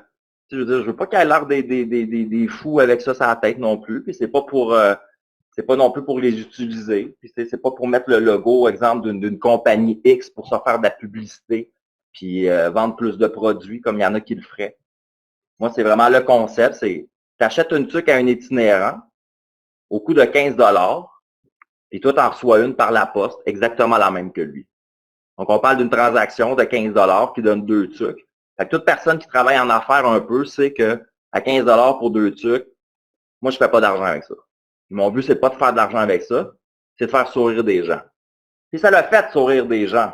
Parce que, tu sais, je veux dire, 500 trucs qui ont été commandés pour ma première année, c'est bien. C'est un beau job. Tu sais, je veux dire, j'étais allé truc par truc. Chaque personne qui a été convaincue d'en acheter une, ben, c'est elle qui a fait le choix de devenir ambassadeur du sourire, de le défendre puis de le créer avec moi. C'est pas un one-man show. Ça prend des gens qui participent. Ça prend des gens qui décident de dire, oui, moi, là, je te suis là-dedans. Je trouve ça important, le sourire. Regarde, je vais mettre 15 là, pour acheter une truc. Je trouve que c'est une bonne idée. Fait que ça a commencé comme ça. Comme je te dis, je me suis mis à visiter des sans-abri, à une dizaine, à une douzaine par soir dans le froid, aller leur porter les trucs qui étaient commandés dans la journée. Il y a quelqu'un qui m'a fait confiance aussi, mon distributeur de trucs, mon producteur, au départ, qui a embarqué avec moi dans l'aventure avant même qu'il y ait une truc d'acheter, finalement. Il en fallait pour les vendre avant même qu'il y en ait d'acheter. Il m'a fait confiance. Puis, si les gens veulent avoir des trucs, exemple, aujourd'hui ou ces jours-ci, comment est-ce qu'ils font? Est-ce qu'ils te contactent toi ou y a-tu un organisme? Il y a une boutique en ligne, donc j'ai décidé d'informatiser tout ça. Au départ, on apprend, c'est un projet, fait que j'étais pas habitué, j'avais jamais géré ça. Fait qu'il y a des gens qui ont attendu pour leur commande parce qu'à un moment donné, ils étaient back order, mais tu sais, moi, j'étais finalement victime de mon succès, comme on peut dire. Pas un gros succès, je veux dire, j'en ai pas vendu des millions, mais au départ, je pensais même pas en vendre 100. Je suis quand même surpris au moment donné quand j'en ai manqué, puis les gens m'écrivaient, ah, j'attends après ma tuque. Mais je trouvais ça, à quelque part, je trouvais ça plate qu'ils attendent après leur tuque. Je trouvais ça le fun aussi. Parce que je me disais, s'ils attendent après leur tuque, là, ben, c'est parce que ça fonctionne. C'est un beau problème. C'est un beau problème. Fait que c'est ça, les gens maintenant, ils peuvent les commander sur la boutique en ligne. Là, ça va bien. J'ai déjà des quantités à la maison aussi que je garde maintenant. Comme ça, lorsque les gens commandent, ben, les commandes vont plus rapidement. Ils s'en vont sur le smilemovement.jimdo.com. Donc, il y a tous les liens. Si les gens utilisent les médias sociaux Facebook, ils viennent sur le groupe du Smile Movement. Il y a même un petit bouton qui permet directement sur Facebook. On clique dessus, on fait acheter, puis on se ramasse directement sur la petite plateforme en ligne que j'ai faite pour ces trucs-là. Il y a aussi un t-shirt que j'ai fait, qui est en 1000 exemplaires seulement. Et ces t-shirts-là, ben, c'est pour un autre projet, c'est pas nécessairement pour les itinérants. C'est parce que le Smile Movement ben, veut défendre et créer le sourire chez plusieurs causes. Donc, il y a l'itinérance, mais il y a aussi les enfants dans les milieux défavorisés qui sont intéressants pour nous. Juste me redire le lien là, pour des trucs, c'est quoi? Le Smile Movement. Oui. Jimdo. Tout d'un mot, Smile Movement? Oui. Jimdo, comment tu appelles ça? J comme Jonathan, IMDO.com. Jimdo. Jim. Ah, Jimdo, ok, Jimdo. Exactement. .com. Bon, exactement. Ben, donc, les gens arrivent directement sur la boutique en ligne. Les gens, ils voient les différents formats aussi. Si quelqu'un veut pas de trucs aussi, peut en acheter pour un itinérant, ben c'est bien. Puis moi, ben, c'est un projet qui, même si l'hiver arrête, là, les gens sont comme moi, mais qu'est-ce que tu vas faire cet été? Ben, cet été, ça me permet d'amasser des fonds qui vont me permettre d'acheter plus grande quantité pour l'hiver prochain. Parce que c'est un projet qui a plus de fin, tu comprends? Parce que de l'itinérance, il y en a. Puis à Montréal, ben, ils sont plus de 3000 itinérants. Ils ont été recensés par la mairie avec Coder, là, il y a quelques mois, l'année dernière. Ils en ont recensé plus de 3000. Il y en a plus de 3000 dans toutes les grandes villes canadiennes. Il y en a plus de 3000 dans toutes les grandes villes des États-Unis. Moi, quand je dis aux gens, moi, mon projet, c'est mon hobby, c'est mon projet de vie. C'est ce que je tente d'expliquer aux gens. C'est que c'est pas un hit and run, je vends des trucs cette année, puis on passe à autre chose l'année prochaine. Non, c'est que si chacun des itinérants qui existent pourrait recevoir ma truc, là, j'aurais réussi de quoi. Bravo, bravo. Puis merci en passant pour les questions de Cantarelle, Marcel. Là, Isabelle demande, après les trucs, est-ce qu'il y aura des casquettes pour cet été? Ben, en fait, c'est une très bonne question. Puis c'est quelque chose qui est en développement. Je suis en train de me faire des soumissions par rapport à ça aussi, parce que je veux pas que ça coûte cher aux gens. Puis je veux des belles casquettes. Je veux des casquettes que les gens sont fiers de mettre, autant au niveau des itinérants qu'au niveau des personnes qui vont les porter. Et peut-être les casquettes, j'ai eu un flash comme ça dernièrement, seraient données à des itinérants aussi, mais le cas où c'est des casquettes pourraient être données justement à des enfants dans les milieux défavorisés. Donc, toute personne pourrait porter la casquette, donc on se rendrait même pas compte qu'ils apportent simplement parce qu'ils viennent d'un milieu défavorisé. Tu comprends? Mes projets sont comme ça aussi. C'est pour unir les gens. Tu sais, tandis que si je ferais un produit que simplement les gens défavorisés portent, ça serait comme des étiquetés. Mais si je fais un produit qu'au moment où que toi, tu t'achètes une casquette parce que tu la trouves belle et tu la veux dans ta vie, automatiquement, tu la donnes à quelqu'un qui n'a pas la même chance que toi. Ben là, je viens d'unir les gens. C'est super, super. Moi, c'est comme ça que je vois. En fait, ma boutique en ligne, c'est une boutique en ligne philanthropique qu'on appelle. Il y a des fondations qui existent et il y a des entreprises qui existent. Dernièrement, j'ai discuté avec des hommes d'affaires. Quand je leur ai expliqué comment je fonctionnais, ils m'ont dit, ça n'existe pas ton genre de business. Je dis, comment ça? C'est une entreprise philanthropique. Ça veut dire que toi, tu fais pas ça pour faire du profit, mais tu n'es pas une fondation, mais tu vends des objets. Je dis oui, mais moi, là, quand toi, tu vas acheter des souliers Nike, là, exemple, même pas, tu vas acheter un T-shirt Nike. Tu vas le payer 35 $, puis tu vas l'amener chez toi, puis c'est tout. Moi, si je vends des T-shirts, tu vas peut-être le payer 30 $. Mais il va en avoir un qui va être donné à quelqu'un qui n'a pas les moyens de s'en acheter un. C'est super. À ce moment-là, je te dis, comme humain, je te permets de t'acheter quelque chose pour toi, de te faire sourire dans ta vie, et de faire sourire automatiquement un autre être humain. Une belle mission, on va dire, c'est inspirant. Tu as trouvé une façon qui n'existe pas en ce moment. Tu vas créer un précédent, mon ami. Je vais continuer avec d'autres questions, Nathan, parce que le temps file. Merci énormément pour ton partage de Cantarelle. Tu es très inspirant, cher Nathan. Donc, un beau témoignage. Merci, Nathan. Je vais enchaîner avec Isabelle qui demande est-ce qu'il y aurait des trucs pour enfants, là, parce qu'elle parle de Mégane, je pense, je ne sais pas si c'est sa fille, Mégane. Donc, est-ce qu'il y aurait des trucs pour enfants? En fait, j'aimerais ça, oui. Ça, c'est quelque chose que j'aimerais. Il serait peut-être pas pareil, justement. Peut-être que pour les enfants, j'ajouterais quelque chose qui est un peu plus peut-être sympathique que noir et blanc. J'ai fait noir et blanc pour les adultes, pour pas qu'on soit gêné de la porter. Parce qu'on sait que tout ce qui a rapport au sourire, l'habitude, ils mettent ça jaune serein, hein? Ouais. Fait que les gens, ils ont peut-être pas envie d'avoir une tuque avec un bonhomme jaune serein dessus. Je les comprends. C'est pour ça que j'ai inventé un logo qui permet aux gens de reconnaître le sourire et de l'attribuer beaucoup plus facilement avec ce qu'ils portent dans la vie de tous les jours. Donc, ça permet ça. Et là, pour les trucs pour enfants, ben, ce que je ferais peut-être quelque chose d'un peu plus enfantin. Peut-être avec un pompon, quelque chose comme ça. Puis lorsque les trucs pour enfants seraient achetés, j'ai pensé à ça dernièrement, ben, il y a peut-être la même truc qui pourrait être donné à des enfants qui ont des traitements justement de chimiothérapie et des trucs comme ça. Tu sais. Ouais. Super. Puis, on va enchaîner avec d'autres. J'ai d'autres observations aussi. En passant, j'ai envoyé le lien à tous, hein, les auditeurs en ce moment, le lien pour avoir accès à la boutique en ligne ou au truc de Nathan. Steve nous mentionne la chose la plus triste dans l'histoire de l'itinérance, il y a trop de gens malsains qui se font passer pour des sans-abri et qui quêtent car ils préfèrent vivre sous l'aide sociale et combler le manque à gagner en faisant du quêtage au métro et inventer des histoires dégueulasses pour prendre les gens en pitié. Alors, lorsqu'on découvre ce genre de choses, on ne sait plus qui aider, alors on ne donne plus à personne. Oui, c'est sûr que c'est une observation qui est légitime. Steve, toi, qu'est-ce que tu en penses par rapport à ça, Nathan? Est-ce que on devrait s'empêcher de donner quand même, continuer à donner, puis ouvrir notre cœur, puis peu importe, parce qu'il y a toujours des gens qui vont être des malfaiteurs, puis des charlatans dans tout genre de mouvement, selon moi. Qu'est-ce que tu en penses, Nathan? Nathan? Bon. J'ai perdu le son. Est-ce que vous êtes toujours là, les auditeurs? Est-ce que vous m'entendez bien? Oui, on t'entend toujours bien. Ah, allô, Mégane? OK, je viens d'entendre une petite fille. C'est bon. Mégane, oui. Super, là, il y a un message ici de France qui dit « Tu es vraiment inspirant, Nathan. Je suis à 100% d'accord avec toi. Sincèrement, merci. » De Madame Souris. Bravo, France. Hey, on va tous sourire ce soir. C'est wow! Grâce à toi, Nathan. J'espère que tu es là, Nathan. Là. Il y a le son que je t'entends plus. Mais bon, tu vas sûrement revenir. Je vais lire d'autres commentaires pendant ce temps-là. Bon, salut Nathan, tu partages très bien, on l'avait dit tantôt.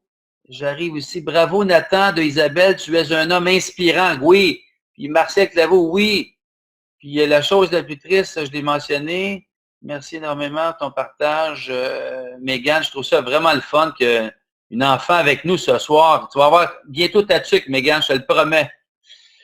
Marcel, oui. Nathan, est-ce que tu as le temps de nous parler de ta rencontre avec un itinérant bien spécial? Marcel demande ça. Donc, tu dois savoir de qui il parle, j'imagine, si tu es toujours là, Nathan. Il n'est pas là, mon ami Nathan. Il va nous revenir. Avouez qu'il ressemble un peu à John Lennon ici. Hein, la ressemblance est quand même... il manque juste une tuque. Tu es vraiment inspirant. Y a-t-il d'autres messages? Je vais lire d'autres commentaires. S'il y en a qui veulent me parler, peut-être y a-t-il une personne qui veut m'adresser la parole? C'est le fun d'entendre une voix. Non? OK. Salut Nathan, tu partages très bien. Parle-nous de tes trucs.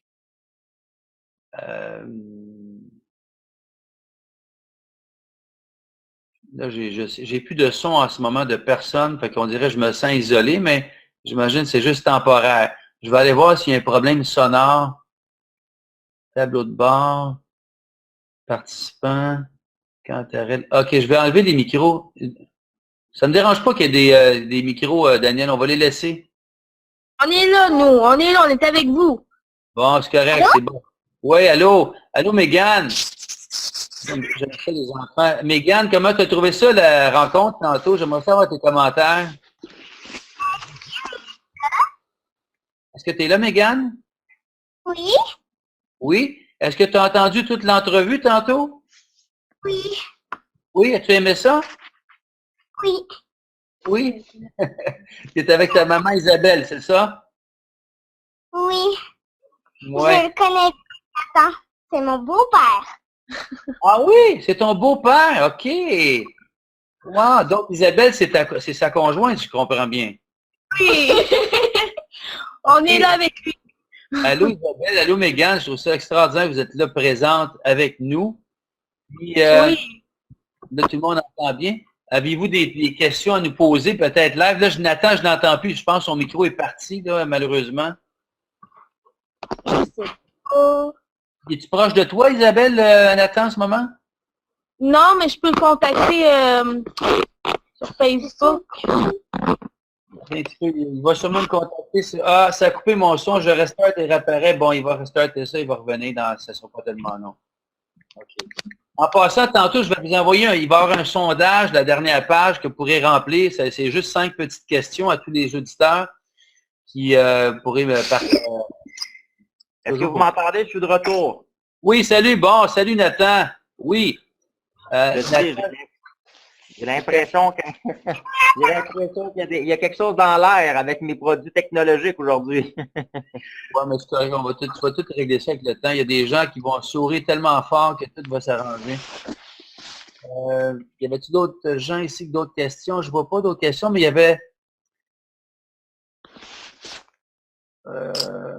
ouais, je sais. Steve mentionnait les faux espoirs détruits. Il faut faire attention. Oui, effectivement, c'est clair. Puis j'ai vu un itinérant une fois avec Interact qui dit LOL.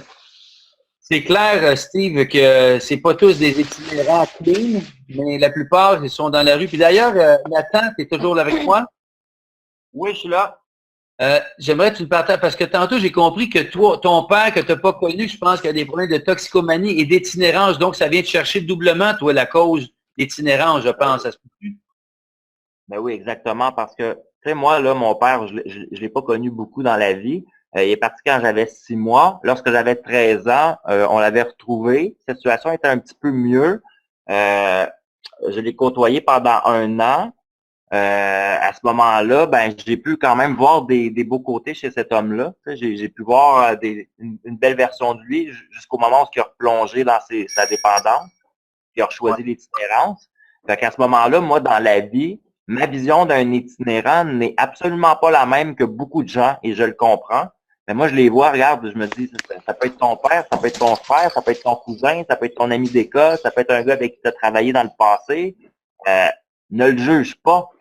J'ai jasé avec un itinérant. Il est itinérant depuis 2 ans.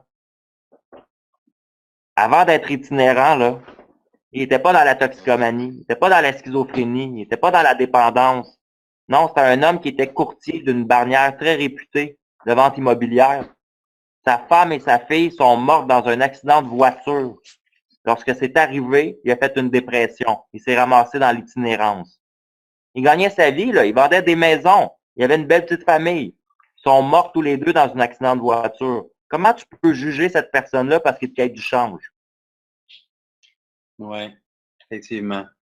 Parce que les gens, c'est sûr, vont toujours penser à ceux qui friment, ceux qui ont peut-être choisi ça, ceux peut-être on leur a donné des chances puis qu'ils les ont pas pris. Je suis d'accord, mais il faut pas oublier que c'est des humains non plus. Exactement. Et Nathan, j'ai une question aussi de Marcel qui mentionnait tantôt, je ne sais pas si tu m'as entendu, ou c'est peut-être les personnes que tu me parles, le courtier. Est-ce que tu as le temps de nous parler de ta rencontre avec un itinérant bien spécial? C'est-tu lui ou quelqu'un d'autre?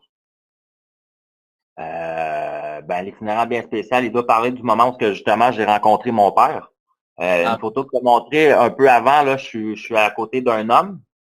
Ah oui, attends un peu, je vais revenir en arrière. Ouais, c'est intéressant pour ça. On peut vraiment avoir des moments. Cet homme que vous voyez, regardez ses yeux, regardez son sourire, regardez ses pausettes. Ben oui, c'est mon papa. Et là, moi, j'étais en train d'aller porter des tucs Smile Movement dans le centre-ville de Montréal, comme je le faisais à tous les soirs. À un moment donné, je vais vous dire quelque chose, c'est un peu spirit. C'est intéressant dans une vie. Ça n'arrive pas tous les jours. Puis je demande aux gens, si ça arrive dans vos vies, remarquez-le et remerciez la vie de vous faire vivre ces moments-là parce qu'ils n'arrivent pas souvent. Moi, je décide de ne pas prendre le métro sur le plan. Je décide d'écouter une voix en dedans de moi qui me dit continue un peu plus tard à marcher, va par là, va par là. Puis je l'ai fait, je l'ai écouté. Puis j'ai vu mon propre père sortir de la station de Berry-UQAM, je l'ai croisé, je lui ai mentionné que j'étais son fils. Lui, parce que la dernière fois que je m'avais vu, j'avais 13 ans. Là, j'ai 30 ans sur la photo. Tu vois, de 13 à 30 ans, un jeune homme change. Mais lui, à côté, dans la même période d'année de 17 ans, donc un homme de 40 à 57 ans, ben, il n'a pas changé tant que ça. Oui, il a des rides, mais il avait quand même un visage adulte dans son cas. Tu sais, il avait quand même une grandeur adulte. Donc, moi, je l'ai reconnu. Lui, il m'avait pas reconnu. Je l'ai amené prendre un café avec moi chez McDonald's. Puis je lui ai raconté c'était quoi mon projet et tout. Et ça m'a fait vivre un moment de vie assez exceptionnel de partager un café avec mon père puis de lui dire que j'ai aidé mes semblables puis à quelque part un peu lui là-dedans. Il y avait de lui là-dedans. Je trouvais ça bien. Je trouvais ça que c'était un moment un peu magique. Ça n'arrive pas dans la vie de tout le monde. Là, C'est touchant, après, c'est ton père. Merci, Marcel, de ta question, puis merci, Nathan, de ton partage. Il y a Michel Roy ici, un de mes bons amis, qui dit une suggestion peut-être de faire des porte-clés en forme de sourire ou des bandeaux, bonjour tennis, des trucs comme ça. Est-ce que ça serait une possibilité? Ben, c'est sûr que si les gens ont des idées et qu'ils veulent participer à un mouvement qui est intéressant avec moi, je suis ouvert. C'est pas un one-man show, tu comprends? Donc, c'est important pour moi que si ça touche les gens puis qu'il y ait des idées comme ça, ben, je trouve ça bien qu'ils me la communiquent. C'est quelque chose à quoi je n'avais pas pensé, justement. Je le remercie beaucoup de son partage. C'est quelque chose à quoi je pourrais penser. Puis du même coup, si lui aurait envie, peut-être, s'il y a des gens qui ont envie de s'impliquer dans des choses comme ça, des fois, ben le Smile Movement va pouvoir prendre de l'ampleur aussi au moment où que beaucoup de gens vont décider de donner peut-être un peu de leur temps, puis un peu de leur expertise aussi, tu comprends? Moi, là-dedans, je mets mes expertises en vente, mes expertises en branding, en marketing. J'utilise mes connaissances pour aider le mouvement à prendre de l'ampleur. Mais c'est sûr que si des gens ont d'autres expertises puis qui peuvent se joindre à moi, comme dernièrement, j'ai rencontré un monsieur du nom de Jean-Yves Laverdure, qui est un expert, lui, en financement communautaire. Et il va m'aider à monter un dossier de présentation, tu sais, pour que des gens le reçoivent et que là, plus facilement, peut-être, j'allais chercher des donateurs qui vont m'aider à avoir peut-être un effet levier sur ce projet-là. Tu sais. Mais moi, les connaissances, je les ai pas. Donc, lui, cet homme-là décide de me donner de son temps et de ses connaissances. C'est un des plus beaux cadeaux que la vie peut me donner. Tu sais. Fait que c'est tous des gens comme ça. Puis c'est la même chose avec les idées. Si les gens ont les idées, ben moi, l'intelligence des autres, je trouve que c'est une ressource inépuisable. Super. Tantôt, Daniel, mon collègue, a rectifié Smile Movement, ça prend-tu un point avant Jim Doe ou il n'y a pas de point après Smile Movement? Oui, ça prend un point. OK. Merci, Daniel, d'avoir corrigé le tir. Donc, il y en a un qui était pas bon. OK. Hey, oups, je suis en train de tout modifier mon affaire. Moi, là, un petit peu, je ramène ça. Bon. On peut aller sur la boutique en ligne si tu veux leur montrer. Pardon? On peut aller directement en ligne, en direct s'ils veulent l'avoir. Ben oui, je vais cliquer le lien. OK, parfois, on va le voir tout de suite sur l'écran. Ici, ça va prendre 2 secondes. Ici, tiens.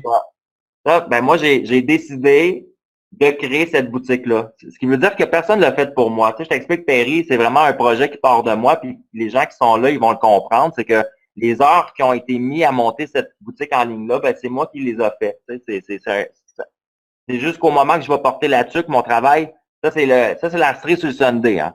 Moi, quand je vais porter la tuque à l'itinérant, c'est un beau cadeau dans ma vie, mais tout le travail que je dois faire dans ma vie aussi pour me permettre ça, ben je le fais. Je trouve qu'il est important, puis j'essaie de donner un visuel, quelque chose qui est intéressant pour les gens. Ouais, c'est super ça. Mais les gens qui veulent avoir accès, donc c'est smilemovement.jimdo.com. Vous pouvez aller voir ça. Il y a toutes les explications, les détails. Je vais revenir à nos questions pour nos auditeurs. Bon, ici, une suggestion peut-être ça. Oui, merci Glavo. J'ai fait pas mal de tours. S'il y en a qui ont d'autres questions, ne vous gênez pas en ce moment. Je vais revenir avec donc c'est le smilemovement.jimdo.com. Je vais ramener ça à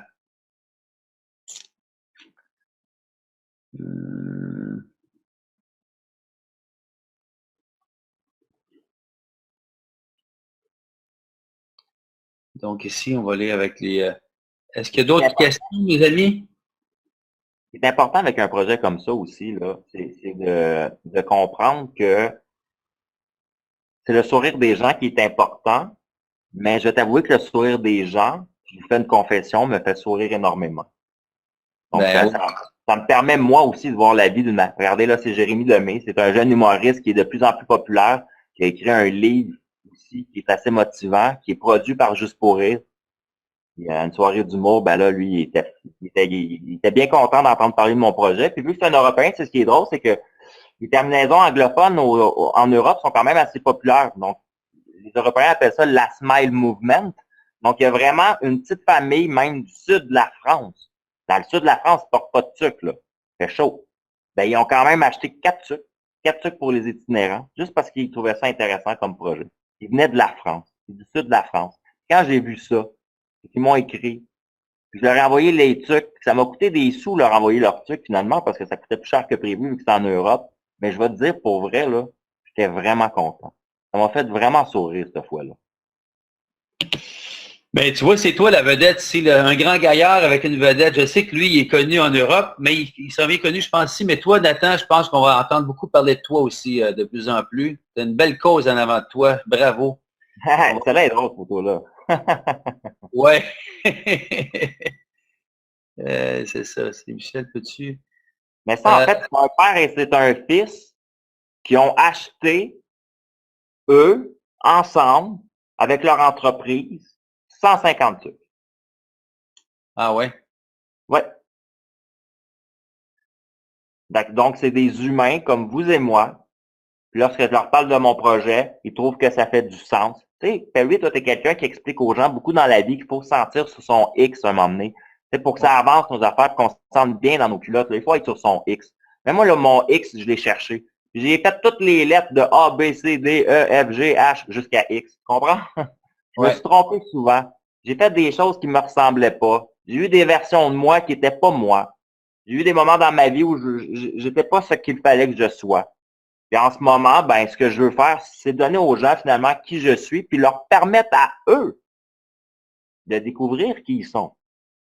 Exactement. Parce que c'est là que tu réussis ton job en tant qu'être humain. C'est comme tes projets. Les hommes s'expriment. Les hommes s'expriment, ça prend des hommes qui s'expriment dans le projet. Mais tu le fais très bien en passant. Ben, tu m'as ouvert une très belle porte ce soir. Je te remercie beaucoup, mon ami. Ça fait plaisir. Puis là, je gosse en ce moment avec un lien, là, puis j'arrive pas avec ma souris. Enfin, je sais pas pourquoi que ça gosse comme ça.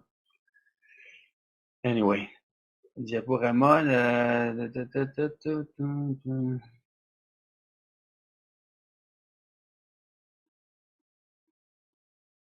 Et continuez à envoyer vos questions si vous voulez. On achève. Il reste encore peut-être 5-6 minutes. Là, ici, on va voir Nathan. Un souris qui en dit long, effectivement. Ouais. Mais tu sais, un sourire là, que tu gagnes là, parce que tu le travailles, là. Il est Je te jure fier. que quand tu le fais, là, quand tu l'as, là, quand tu réussis à te le donner, là, à toi, pas juste aux autres, là, tu fais vraiment mieux. Puis ça, c'est un point qui est important pour moi. Puis c'est pour ça que je le vois comme une mission. Puis je le vois comme un projet à long terme. Tu sais, exemple, là, ce soir, il y a quelques participants qui sont avec nous, puis je les remercie du fond du cœur d'être là. Puis je trouve ça important. Puis c'est des oreilles importantes, puis c'est des cœurs importants. Puis je sais que ces personnes-là, demain, ben, dans leur vie, ils vont voir, puis ils vont dénoter des choses différentes, puis ça va transformer leur vie, puis les gens autour d'eux. Je trouve ça formidable. Puis un jour, ils vont en avoir encore plus, tu comprends? Mon but, c'est vraiment ça. C'est de réussir à oreille par oreille, de réussir à faire voir la vie différemment finalement, à mes colocs de la planète Terre. Là. Mm-hmm. Si c'est un coloc là, avec qui tu te sépares un 5,5, là, tu prends un coloc, là. Ton coloc qui est pas souriant, là, tu trouves ta vie plate avec lui.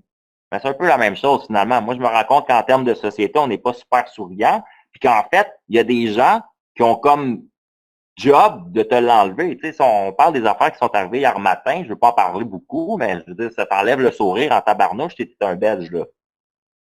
Ouais. Fait qu'il y a des gens que leur job dans la vie à eux, c'est de te l'enlever. Mais la plus belle chose que tu peux faire à ce moment-là, malgré tout, c'est de pas leur laisser. Tu leur laisses pas le prendre. C'est pas à eux, c'est à toi. C'est ça, c'est de se réapproprier notre pouvoir de sourire, d'avoir une attitude gagnante malgré tout ce qui se passe. Ben, c'est comme de dire à quelqu'un finalement, est-ce que tu t'empêcherais de respirer pendant une minute? Non. Est-ce que tu t'empêcherais de faire battre ton cœur pendant une minute? Non. Alors pourquoi tu t'empêches de sourire pendant des années? Exactement. Là, je ne peux pas avoir accès aux autres questions, malheureusement, parce que ma souris ne fonctionne pas sur le curseur. Je ne sais pas qu'est-ce qui se passe. Je vais quand même enchaîner avec les diapos, puis tu peux continuer de nous partager un petit peu, Nathan.